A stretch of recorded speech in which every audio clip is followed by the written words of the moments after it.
大家好啊，我係陳珍妮，一齊睇下天氣啦。受到一股東北季候風嘅影響啦，今朝普遍地區嘅氣温跌到得11度啫。睇下天文台下晝5點嘅衛星雲圖啦。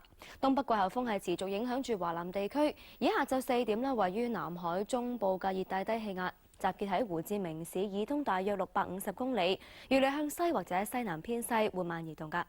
天文台錄得氣温係介乎11.6到16.3度，相對濕度喺64%到76%之間嘅。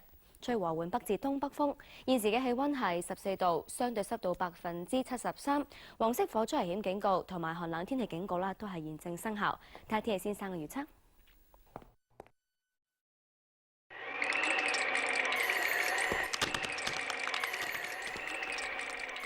預測係多雲，今晚同埋聽朝天氣寒冷，市區最低氣温大約喺11度，而新界再低1、2度。聽日部分時間有陽光，天氣乾燥，最高氣温大約係17度，吹和緩北至東北風，離岸風勢間中係清勁。展望星期一朝早相當涼下，然之後幾日咧氣温又會升翻一啲，有幾陣雨㗎。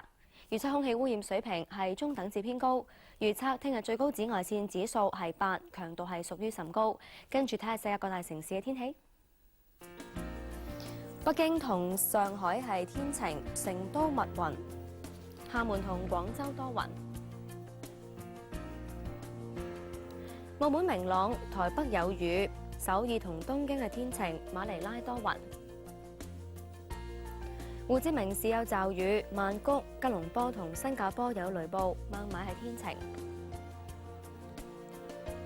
雅加達有雨，悉尼有雷暴，墨爾本同布里斯班有驟雨，奧克蘭天晴。